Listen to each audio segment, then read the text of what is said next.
Unapologetic behavior. Growing pains. Full moon Capricorn. Saturn retrograde. A full moon in Capricorn is the moment when the structures we have built are illuminated. Some stand, some not. But only those aligned with the inner necessity will endure. Quote, to everything there is a season, and a time to every purpose under heaven. A time to be born, and a time to die. A time to plant, and a time to pluck up what which is planted. A time to kill, and a time to heal. A time to break down, and a time to build up. A time to weep, and a time to laugh. A time to mourn, and a time to dance. A time to cast away stones, and a time to gather stones together.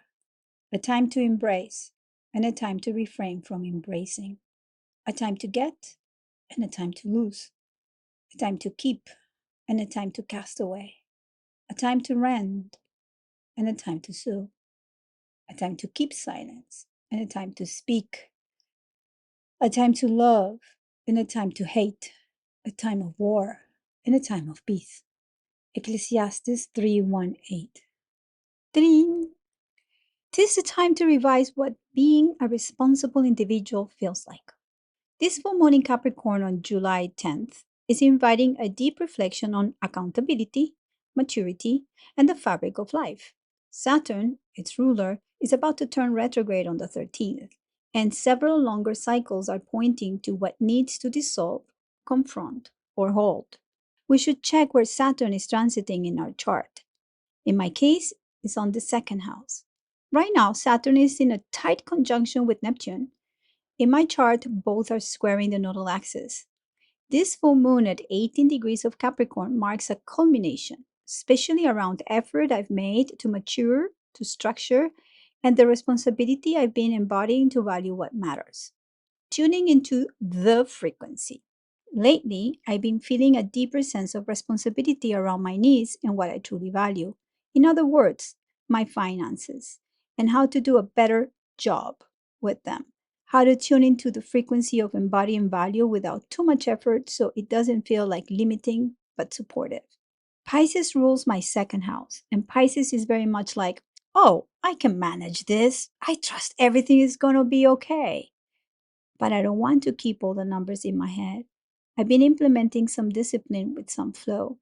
I think I'm onto something. And this full moon is the moment of realization, of calibration. This needs to be tuned into a full embodiment. I've actually been weaving it. I have created a relationship to relate to those needs in a more grounded, supported way. I've been studying about the foundation of money. And I know as a Bitcoiner, it's quite interesting because it's not that I am obsessed about money, but I'm focused on the structure of the monetary system that doesn't work anymore and why, as Bitcoiners, we're in this transition mode. I feel that this is what Saturn retrograde is going to feel like how to trust these decisions that I make are the right ones. So once I make them as an adult, I live through them. I won't hesitate calling them out when I'm wrong, but I won't be living off the fear of making a mistake. I think that this is the biggest thing that I'm dealing with right now. I have paved the journey of financial education, and at times I have to make decisions. Once I make them, I can rest. I can be less stressed out. I notice that the stress happens before making long term decisions, financial planning. In the past, I used to trust my luck until I realized luck has nothing to do with decision making, unless I'm a gambler, which I'm not. It's not that Bitcoin is right or wrong, but about learning how to leverage a life under the Bitcoin standard while I'm still earning in fiat. It is about the relationship with my sense of value because I am identifying how it feels and I am identifying where the fear is and I am identifying what is the plan. But last and not least, it is interesting because I did make a call about the price of Bitcoin reaching an all-time high between the 7th and the 9th of July. And that's what happened yesterday. So I was very happy to know that it's like learning to read charts of all sorts, not just astrological, but financial. There is a knowing, there is a skill set, there is a structure. And then it is how to use, how to read those signs and trust that what you're reading is what it is. And so there's no doubt at the end. There's no doubt. The doubt comes when you don't trust the structure. One thing I have noticed is that the second house, Taurus and Venus, rule talents, resources, and skills. So using tech to become more productive has been key. I've been studying AI prompting privately for months now, executing a variety of tools that are permitting me to be more productive without feeling like it's a job. Basically, a practice that flows, that slowly becomes aware of itself and requires no effort, because it is. Ta-ding! Facing the intensity of the psyche. Transiting Mars in Virgo is about to conjunct the south node of the moon in my eighth house. I have Pluto in my eighth.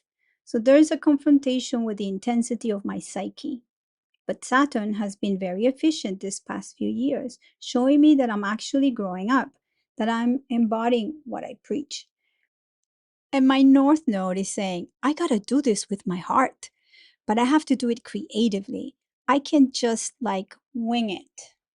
We have to remember that growing up isn't just about age, it's about responsibility and evolution. You can't define yourself with childish resolutions. You have to embrace the child in yourself and still become your own inner and outer authority. We have to become our own parents. This full moon is highlighting my 12th and 6th houses. Focus on how I've been unconsciously navigating my life in good ways and in ways to ask for review. What can be revealed through small daily details? Pluto is no longer in Capricorn, but it spent 16 years transforming the unconscious area of my chart.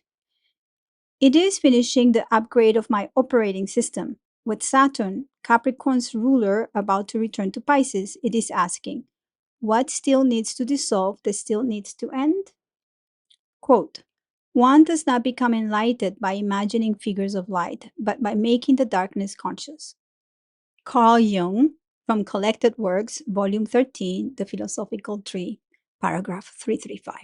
Ta-da! Weaving flow. As Saturn retrogrades, it will re-enter Pisces on September 1st and go direct on November 27th. That gives us 4 months to revise and redefine what we're building. Saturn returns to Aries on February 13th, 2026, and immediately conjuncts Neptune. This is a very big event that happens every 36 years. What is rare is that they're meeting at 0 degrees Aries, the absolute beginning of the natural zodiac. Read, reset. This has everything to do with integrity and behavior. What are we going to redefine over the next 3 years while in Aries, as Saturn meets Neptune in February 2026? What are we reshaping? What are we initiating as individuals? As an adult, as a mature person, as somebody who takes my own responsibility seriously, the next months I'm going to be revising everything I've been working since my second Saturn return in March 2023 and thereafter when it entered to my second house last year. Full recalibration, as I have data to look back to and intentions to look forward to. Systems need to be executed and calibrated for optimal results. Capricorn is all about efficiency and direction. I'm reviewing the anatomy that I've been putting in place to stop outsourcing trust. Not to stop trusting myself, but to understand that trusting myself now requires a precise system. It requires a form that supports my individuality. If I want to be on the main stage, I need to be 100% responsible for everything that lives in that second house. How I manage my resources, how I treat my talents, how I embody value, not only for myself, but in a way others can also tune into. That has been my Achilles point, not making it happen, but holding it, keeping it, saving it, providing long term. This archetype is about long term. I realized that my natal Saturn in Pisces has given me the possibility to kind of manage things in my magical way. I'm 61 now, so I want a long term layout that aligns with my design. Quote, the Capricorn archetype asks us to mature emotionally by taking full responsibility for our own needs and choices. When we project that responsibility onto others or institutions, we lose both authority and peace. The Cancer archetype reminds us that true security comes from within. When we abandon our emotional needs or deny our vulnerability, we create structures without roots. Only by nurturing ourselves first can we build anything lasting. Paraphrasing Jeffrey Wolf Green from Pluto Volume 1, The Evolutionary Journey of the Soul. Ta-da! The invisible fabric behind behavior. My unconscious patterns, 12th house, are ruled by Capricorn, and all the areas that shape and define my life are colored by Neptunian Piscean energy. Even my south node in the 11th is ruled by Saturn. My Neptune is in the 10th house, a Capricorn house in the natural zodiac. My natal Saturn is in Pisces in the first. These archetypes create a repeating thing in my chart. I've always known that I can trust life, that I can surrender to something higher. That works perfectly for my work, for writing, for listening. But lately, I've seen that the more I support that surrender with the structure, the more productive it becomes. Last year, I wrote about a vision I had where I built channels beneath the earth that could hold water. That's how I can explain the paradox between definition and no boundaries. I have been creating a new foundation for safety and security, a quiet structure for all things to flow through. With Saturn in my first house, I've been reclaiming parts of my individuality that had been underdeveloped when my father died. I grew up fast. I was given responsibilities. Some things blossomed and some didn't. Where it needs space now to grow in real time.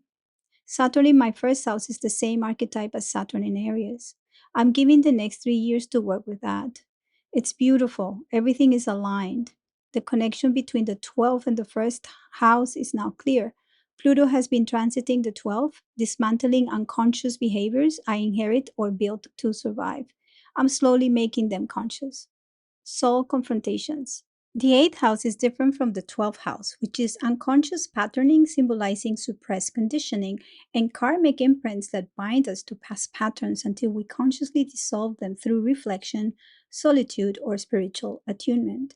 The eighth is the psychological intensity from the soul.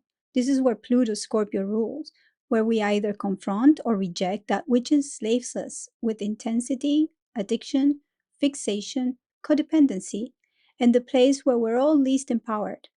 Transforming or transmuting through deep relational entanglements, power dynamics, or inherent values that bind. Pluto transiting the 12th is speaking to my natal Pluto in the 8th. And now, with the south node of the moon in Virgo transiting my 8th and Mars about to meet it, I'm in direct contact with those patterns. This is the confrontation. There is no coincidence. This transit is asking me to discern which aspects of those psychological patterns I can transform. I can make them new. I can restructure. And because Mars, just 2 days ago, confronted my Pluto in a conjunction, it's giving me this little bit of nervousness. There's a layer of discernment here. Virgo always asks, what is functional? What is precise? What serves the system and what clutters it? The South Node in Virgo brings the old patterns of control, the habits of overcorrecting, the constant urge to fix what maybe isn't broken. Mars applying brings action. It can feel like a push to clean house, but if you're not conscious, you fall into criticism. You fall into cutting for the sake of cutting. So the eighth house rules the values we carry in shadow. I know mine. That's why I study astrology. That's why I write these things. This is the language I speak. And now, with the south node in my eighth, I'm transforming what I have inherited. I woke up today with a little bit of almost like dread, like, oh no, I have to deal with that. But then it's like, oh, great. I know what I have to deal with. So it became dread and then it turned into, oh, this is exciting. I can build something from this by naming it. That's why I'm writing these articles, because when I write these articles, I name things. They become real, they become concrete. Then I have a path, I have a plan, I have something to follow. They become alive, they become real. That's also a Saturn Capricorn thing. Also, because my South Node is ruled by Saturn, I'm a very responsible person because my childhood was cut short. It's those unconscious behaviors that I got as part of my trauma. I've been working deeply with Mark and Kai. I'm changing my story and my family's. My dad died, so did mom's, an ancestral wound that moves through generations. I'm bravely confronting and reshaping my relationship to it. The aspiration is to embrace wholesome intimacy without recurring to the adaptations I created since I was 8 and have impaired my close partnerships in manipulative behavior. Ta-da! Initiation of identity. Pluto crossing the ascendant.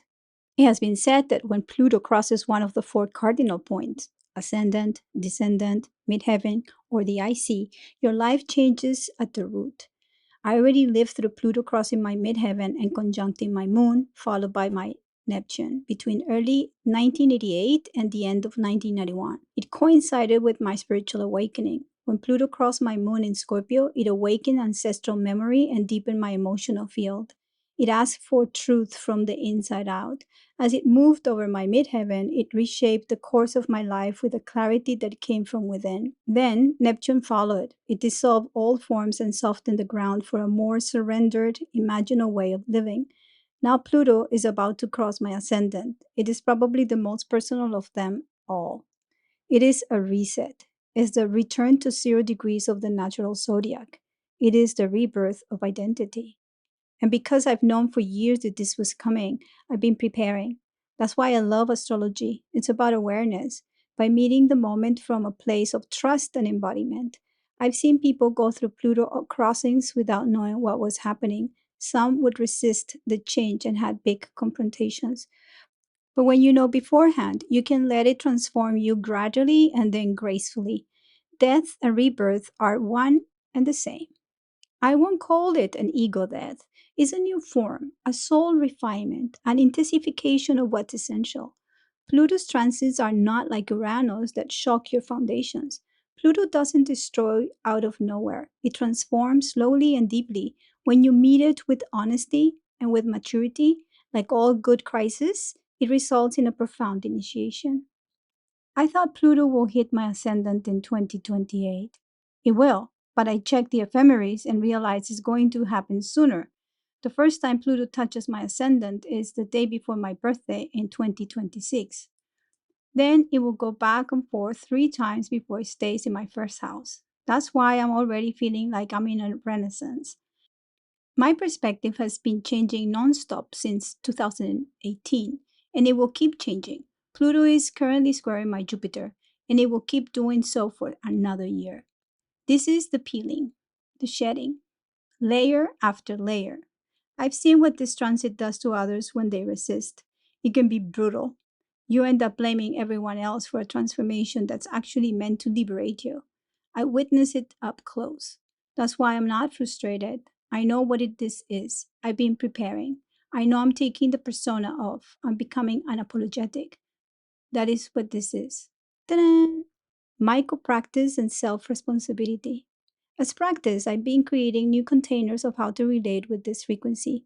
I know it sounds very intangible. For example, it is in the details. You see, the full moon is on the 6th and 12th houses, so it's all about how I'm relating to the structure of my body in relationship to my unconscious. I'm bringing light to things and habits that I was not taking care of before. And remember, a few weeks ago, I spoke about abandonment. So I pointed to places where I am abandoning myself because I jump eagerly to try to please others. But that's on me. I'm taking responsibility for my conditioning, and that's what I'm doing. Ta-da! Retrogrades, needs, and the tension of timing. Pluto is retrograde. Neptune is retrograde. Saturn will soon retrograde. Mercury is in its shadow and preparing to retrograde.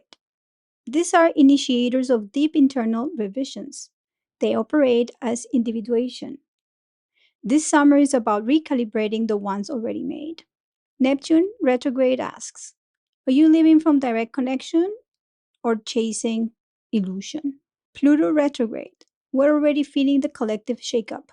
All systems that no longer work are unraveling. What's being revealed now was always there.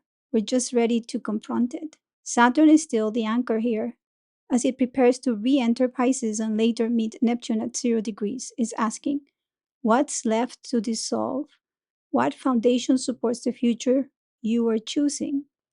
Mercury is retracing the exact degrees where Mars was retrograde end of 2024, beginning of 2025.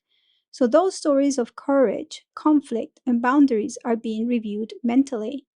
No need for being impulsive nor emotional. This is a logical endeavor, a creative mental clarity, an opportunity to rewrite the script from a different place. Mercury rules Gemini, where Uranus just moved. So get ready for an innovative way of thinking. Get creative, dude. The full moon is squaring Ceres in Aries, adding another layer. Ceres is how we nourish life. In Aries, she says, my survival instincts matter. But the square says, are your instincts in conflict with your emotional structures? Are you really surviving or are you actually being supported? The sun squares Ceres too. Mercury trines her from Leo. So here's a dialogue. Thus, speak your needs with emotional clarity and don't expect anyone to read your mind. If you haven't voiced your authority already, be based. The full moon in Capricorn is always a moment where the conversation between inner authority and outer authority becomes loud. Capricorn holds the structure, the boundaries, the systems, the framework. Cancer holds the nourishment, the softness, the place where emotional needs live. We're being asked to see both, to find a balance in either extreme. How do you stay responsible enough to support your real needs without abandoning them to chase an image of control? How do you stay close enough to your sensitivity without falling into helplessness? The tension is always there between what you built outside and what you need to embrace inside. Ta-da! Ask yourself, where has Pluto been transiting your chart for the last 16 years? What structure has it been dismantling? What area of your life has been under constant transformation? Where is Saturn transiting now? What does it aspect? What is it dissolving? What are you redefining between now and 2026? Which area in your life needs to be recalibrated? Ta-da! Growing up is wisdom. I knew it would get loud out there. Growing pains, but growing up means being fully responsible. And I have to say, I love how much I've grown. I don't mind the endurance. I faced fears. I built structure. Once you have it, you can improvise. Without it, you get chaos. With it, you get wisdom. Emotions are electromagnetic fields. When you name them, give them space, they no longer spill onto the world unconsciously. You will stop blaming others. You will see yourself. You will change. It's about recognition by placing light where darkness creeps. And from there, make decisions like the adult that you are. Right now, everything external is unreliable. The noise is surreal. This is a moment to go inward and plan the architecture of your upcoming life. Create a path, free your mind, liberate your nervous system, become responsible for your soul. Redefine your relationship to all social constructs, including religion, monetary systems, and whatnot. Too much limitation becomes restriction. Enough containment becomes wisdom and support. That's a platform this full moon offers. It's structural, but it's also emotional. The tension between the Capricorn mountain and the Cancer shell is real. But when you work with both, you get resilience. You get emotional maturity that actually knows how to protect yourself, that actually knows how to build, and is the one that is going to tune into your own frequency. So you're ready for 2026. Bye bye.